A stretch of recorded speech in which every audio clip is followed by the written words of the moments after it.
Welcome to লকেরের channel. আশা করি সকলে খুব ভালো আছো। আজকের এই যে আমি তোমাদের কাছে আরও একটা ইনফরমেটিভ ভিডিও নিয়ে চলে এসেছি, বাট আজকের ভিডিওটা কিন্তু আমি অ্যাডমিশন রিলেটেড কোনো ভিডিও বানাচ্ছি না। আজকে আমি যে ভিডিওটা বানাচ্ছি সেটা শুধুমাত্র মেল পার্সনদের জন্য। কেননা এর আগের একটা ভিডিওতে আমাকে কমেন্ট করা হয়েছিল যে দিদি আমার ওয়াইফ চলে গেছে আমাকে ছেড়ে, বাট আমি এই পরিস্থিতিতে আমি কি করতে পারি আইনত হেল্প পাওয়ার জন্য। তো সত্যি কথা বলতে গেলে সব কথা তো কমেন্টস সে উত্তর দেওয়া বা এত কিছু ডিটেলস বলা যায় না। তাই আমি ভিডিও পারপাসে আমি জানাতে চাইছি সেই দাদাভাইকে এবং দাদাভাইদের যাদের এই ভিডিও এই রকম সমস্যার মধ্যে যারা পড়ে আছেন। আমি বলবো এখনকার বর্তমান সমাজে স্ত্রীরা মানে ওয়াইফরা রাগ করে চলে যাওয়াটা কমন ব্যাপার দাঁড়িয়েছে। যাদের এরকম পজিশন যে রাগ করে চলে গেছে বাট দুদিন পরে চলে আসবে, আমি বলবো তাদের জন্য কিন্তু আইনি কোনো রকম কিছু না করাই বেটার। আমার কথা হচ্ছে যারা এমনও কিছু রিলেশন আছে, এমনও কিছু মেয়ে আছে যারা কি করেছে করে বাচ্চা রেখেও চলে যায়। তো সেই ক্ষেত্রে আমি বলবো কিছুদিন ওয়েট করবেন ওয়াইফ চলে যাওয়ার পর। যখন দেখবেন যে সে সত্যিই আসতে চাইছে না বা আপনার নামে কেস করার জন্য আপনাকে থ্রেট দিচ্ছে, সেক্ষেত্রে আপনি কি করবেন? সেক্ষেত্রে আমরা তো সবাই জানি যে আমাদের ভারতবর্ষের আইনটাই বানানো হয়েছে মেয়েদের পক্ষে। তো সেই ক্ষেত্রে মেয়েকে যদি আপনি আপনার ওয়াইফকে যদি আপনি বলেন যে আমি তোমাকে খেতে পড়তে দেবো, আমি তোমার সব কথা মেনে চলবো, তো আইনের কাছে আপনি মানে ছেলেটাই খারাপ হয়ে থাকে। তো আমি সেক্ষেত্রে বলবো তার জন্য আমাদের কাছে একটাই মাত্র অপশান আছে। সেই অপশানটা হচ্ছে কি 94 একটা সেকশন আছে। সেই 94-এ বলা হয়েছে মানে হচ্ছে বাংলায় স্ত্রী দখলের মামলা।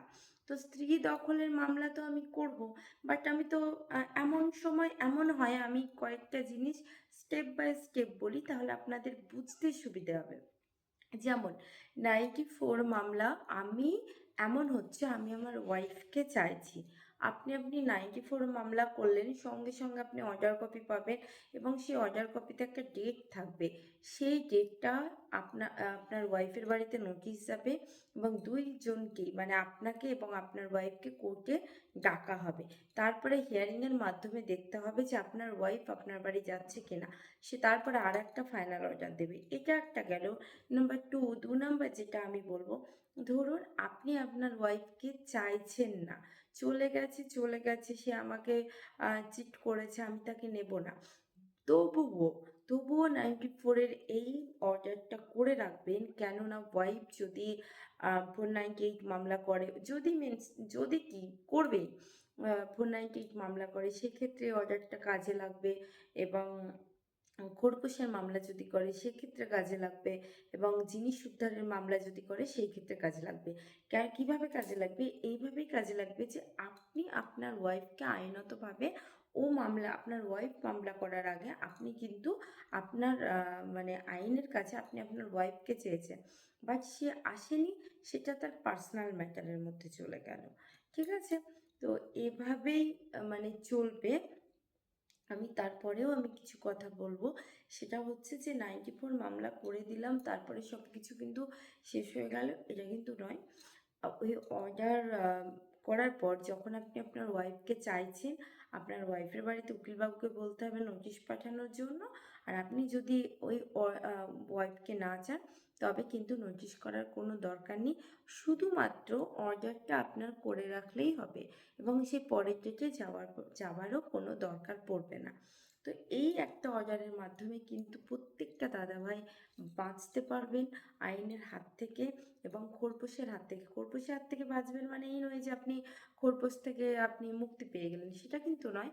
তবে খোরপোশের যখন সাক্ষী হবে সেই ক্ষেত্রে আপনি এটা দেখাবেন, আমার মনে হয় অনেকটা কাজে লাগতে পারে আপনার। ঠিক আছে? তো চলুন, ভালো থাকবেন সবাই। আর ভিডিওটা যদি ইনফরমেটিভ মনে হয় তো অবশ্যই লাইক কমেন্ট শেয়ার করো।